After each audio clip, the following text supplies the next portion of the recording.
Hello guys, welcome to M Techno channel. तो कुछ इस प्रकार का ही प्रोडक्ट मैं तैयार करना। तो एल्यूमिनियम का ब्लॉक ले लिया, जो कि हमने मिलिंग मशीन में जो है फ्लेम कर लिया। तो ये प्रोडक्ट जो है एक डाई है, एक प्रकार की डाई है। इस डाई के अंदर जो है प्लास्टिक का प्रोडक्ट बनता है। तो एंविल हमने मिलिंग मशीन पर बांध दिया और उससे जो है हम कटिंग शुरू कर दिए। तो बीच में जो कॉलर बच जाएगी वो 5 mm की कॉलर बचेगी। कुछ इस प्रकार से हमारी कटिंग चलती देख सकते हो आप। तो बीच में जो 5 mm की कॉलर बच जाएगी और साइड से चारों तरफ से ये कट जाएगा और सेंटर में जो है 5 mm की दोनों तरफ से कॉलर बनेगी। और इसी प्रकार का जो है इसमें प्लास्टिक का प्रोडक्ट तैयार होगा। एक प्रकार की डाई है ये। तो इस प्रकार से हमारी कटिंग लगातार चल रही है, देख सकते हो आप। चारों कोनों को इसी प्रकार से हमें कटिंग करनी है और लास्ट में हम जो है इसमें फिनिश के लिए जो है 6 mm का कटर चला लेंगे, ताकि जो कोने बनेंगे रेडियस में वो 3 mm का रेडियस बन सके। तो अभी 22 mm का कटर हम इसमें लगातार चला रहे हैं। तो कुछ इस प्रकार से लगातार जो 22 mm का कटर चल रहा है, डीप कट चल रही है और एक्स और वाई के हैंडल को हम लगातार चला रहे हैं। और जो बीच में नीचे कूलिंग के होल दिए हुए हैं, ताकि पीस को ठंडा किया जा सके। जब प्लास्टिक का प्रोडक्ट जब इसके अंदर तैयार होता है तो उस टाइम इसको पानी कूलिंग की ज़रूरत होती है, ताकि जो है प्रोडक्ट ठंडा हो सके। तो ये एल्यूमिनियम की डाई है एक प्रकार की, जिसके अंदर के अनेकों एक मास्टर पीस है, जिसको मास्टर पीस बना रहे हैं हम। इसके अंदर ही जो है प्लास्टिक के अनेकों पीस प्रोडक्ट तैयार होंगे। तो हम सिर्फ मास्टर पीस बनाते हैं, ताकि जो है इससे जो है कंपनीज में जो है अनेकों प्रोडक्ट तैयार किए जा सकें प्लास्टिक के। तो ये एल्यूमिनियम की डाई तैयार हो रही है। 20 mm का हमें जो है इसकी डीप बनानी है और जो कॉलर भी सेंटर में बचेगी वो 5 mm की बचेगी। तो फटाफट जो है इसी प्रकार से इसकी कटिंग कर लेते हैं फटाफट।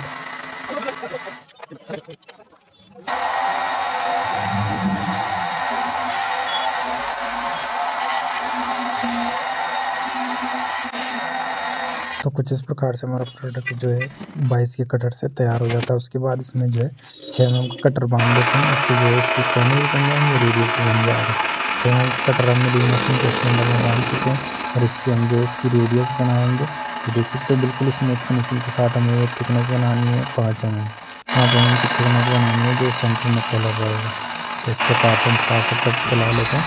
रेडियस भी स्मूथ आ जाएगा हमारा और कोने ऐसे लगने लग जाएंगे बिल्कुल स्ट्रेट। तो 3 mm का आपको हमें छोड़ना है। देख सकते हो ये पीस हमारे दोनों तैयार हो चुके हैं एक साथ। अब तीसरा पीस भी हमें बनाना है, यानी कि 3 डाइयाँ जो है हमें तैयार करनी है। और तीसरा पीस भी फटाफट इसी प्रकार से कटिंग कर लेंगे।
तीसरा पीस भी हमारा तैयार हो चुका है कंप्लीट। ये देख सकते हो आप, कंप्लीट प्रोडक्ट हमारा तैयार हो चुका है। तो इस प्रकार के प्रोडक्ट अगर बनवाना चाहते हो फ्रेंड्स, तो नीचे डिस्क्रिप्शन कॉन्टेक्ट नंबर दिया गया है, वहाँ से आप बनवा सकते हैं प्रोडक्ट को।